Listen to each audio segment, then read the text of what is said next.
Assalamualaikum warahmatullahi wabarakatuh. Kita jumpa lagi Bapak Ibu. Dalam kesempatan kali ini kita akan belajar tentang bagaimana sebuah artikel itu masuk saat disubmit ke jurnal, kemudian artikel itu bisa terbit.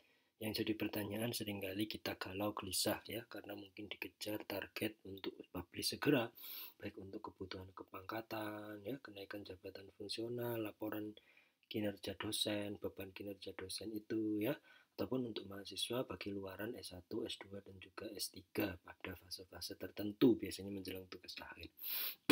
Maka perlu mengetahui proses editorial itu membutuhkan waktu kurang lebih berapa lama, sehingga nanti Bapak Ibu tidak kemudian buru-buru ya, bahkan ada menurut saya yang tidak sopan, sangat tidak sopan ya, artikel belum disubmit kemudian bertanya dengan terang-terangan, kalau saya submit bisa nggak dikeluarkan LOE terlebih dahulu. Padahal Bapak Ibu, LOE atau Letter of Acceptance itu biasanya dikeluarkan setelah melalui proses review dari editor, 2 reviewer ya, kalau jurnalnya berkualitas bagus minimal 2 reviewer, dan juga nanti sudah masuk tahap copy editing atau sudah di-accept ya selanjutnya, sehingga dengan adanya acceptance itu menyatakan bahwa artikel tersebut sudah layak untuk dipublish.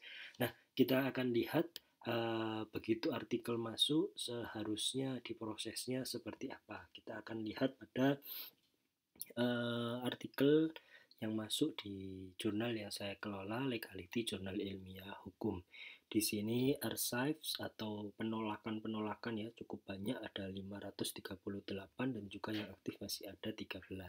Kita akan melihat ya, mungkin dari artikel itu masuk ya, saat artikel itu disubmit. Kalau kita lihat dari apa yang sudah saya tampilkan di edisi ini, berapa lama durasi sehingga mendapatkan putusan pertama, kurang lebih 4 hari ya. Maksudnya apa Bapak Ibu? 4 hari itu artinya Bapak Ibu akan mendapatkan keputusan yang pertama. Apakah artikel itu ditolak atau artikel itu dilanjutkan pada fase berikutnya, yakni fase dikirim ke reviewer. Artikel yang bertahan di sini adalah artikel yang menurut editor cukup bagus kualitasnya sehingga bisa dikirim ke reviewer. Nah, di sini Bapak Ibu bisa melihat ya, rata-rata 2 reviewer yang ditugaskan, namun ada yang lebih. Ini seperti ini sampai 4 Bapak Ibu. Coba kita lihat apakah kendalanya. Kendalanya adalah ternyata tidak semua reviewer mau menerima. Overdue ini artinya tidak diterima, entah karena lalai tidak membuka email atau memang sengaja menolak.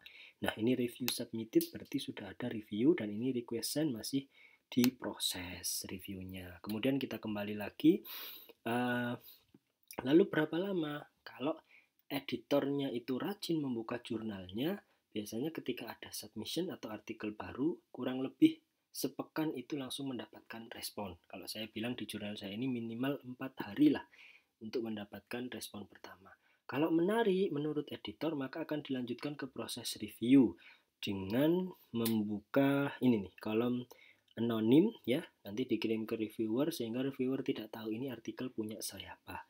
Ditugaskan ya, kita akan melihat ya, kita akan coba melakukan assign ya, kita coba random saja, misalkan di sini kita lihat durasinya ya, important dates-nya. Ternyata kalau hari ini adalah tanggal 17 ya, ini sementara dates-nya itu tanggal 31. Setting by system kurang lebih waktu untuk melakukan proses bagi seorang reviewer ya, sejak dia ditugaskan adalah kurang lebih 14 hari ya. Jadi dia harus merespon dan memberikan review kurang lebih dalam waktu 14 hari, gitu kan? Nah, berarti jika ditambah 7, 14 tambah 7 ya, kurang lebih akan ada waktu sekitar 21 hari.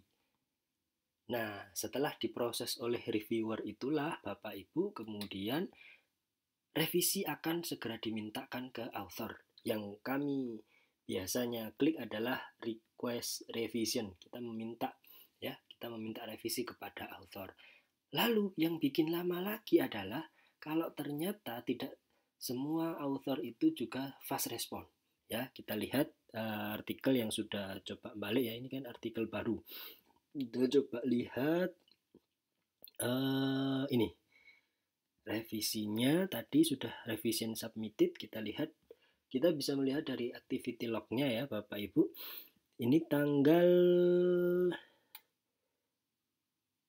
12 ya, ini Bapak Ibu 12 dan oleh author baru dikembalikan revisinya tanggal 15. Artinya author butuh 3 hari. Kalau kita anggap saja 3 hari misalkan, berarti setidaknya tadi 21 hari ditambah 3 sudah 24 hari Bapak Ibu.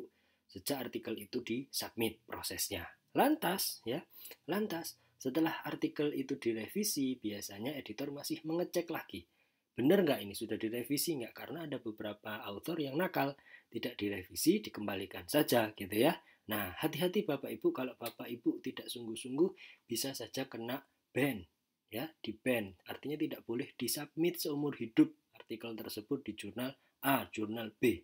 Ya, karena diketahui Bapak Ibu tidak jujur, diminta revisi, tidak revisi. Atau revisinya tidak sungguh-sungguh.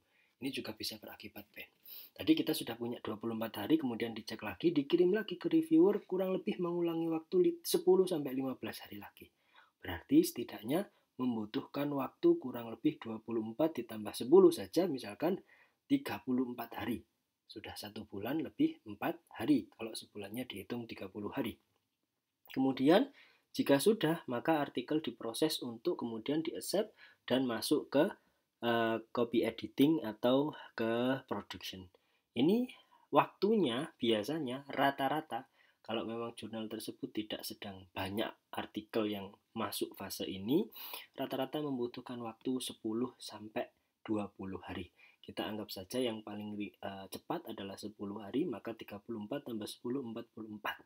Sudah 1 bulan lebih 14 hari atau 1 bulan setengah. Baru kemudian dimasukkan produksi dan masuk ke publikasi.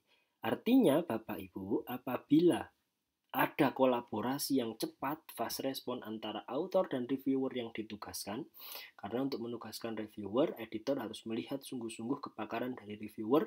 Misalkan Bapak Ibu menulis artikel tentang dunia medis, tidak mungkin reviewernya adalah orang pakar ekonomi. Saya biasanya mereview artikel tentang hukum. Kalaupun saya pernah mereview artikel tentang manajemen ya, tentu ada hubungannya dengan peraturan perundang-undangan. Nah, proses antara editor melibatkan reviewer dengan revisi oleh author paling cepat setidaknya 1,5 bulan. Ya, sehingga dalam 1,5 bulan, kalau Bapak Ibu dikejar LOE dan Bapak Ibu sungguh-sungguh, insya Allah bisa mendapatkan LOE. Pengalaman saya dalam mengelola dan juga sebagai author untuk jurnal-jurnal bereputasi terindeks Scopus rata-rata 6 sampai 8 bulan. Proses review berkali-kali, revisi berkali-kali ya. 6 sampai 7 kali proses review dan revisinya itu. Bahkan saya pernah ditugaskan oleh Taylor and Francis itu saya sebagai reviewer ke-6. Ya, kalau di jurnal Indonesia masih 2 sampai 3 reviewer lah. Tadi kalau saya di jurnal saya ini 4 nih. Ini ada 4 ya, 4 reviewer, ini juga 4 reviewer, ini 5 sampai 5 reviewer ya. Kendalanya beragam ya, ada yang reviewernya menolak, ada yang reviewernya menerima tanpa memberikan masukan sama sekali. Itu kan jadi pertanyaan bagi editor. Paling cepat adalah 1,5 bulan. Maka ketika ditanya, saya sudah submit 1 tahun kok tidak diapa-apain, saran saya mending ditarik. Jangankan 1 tahun ya, 3 sampai 4 bulan saja menurut saya tidak diapa-apakan dengan status awaiting assignment, artinya menunggu penugasan editor, reviewer dan sebagainya, mending ditarik. Caranya gimana? Sudah pernah saya upload how to withdraw atau bagaimana menarik artikel dari submission di sebuah jurnal. Terima kasih Bapak Ibu, semoga bermanfaat dan menghilangkan kegalauan, kegelisahan kita semua tentang berapa lama sih sebuah artikel itu dari proses submit hingga terbit.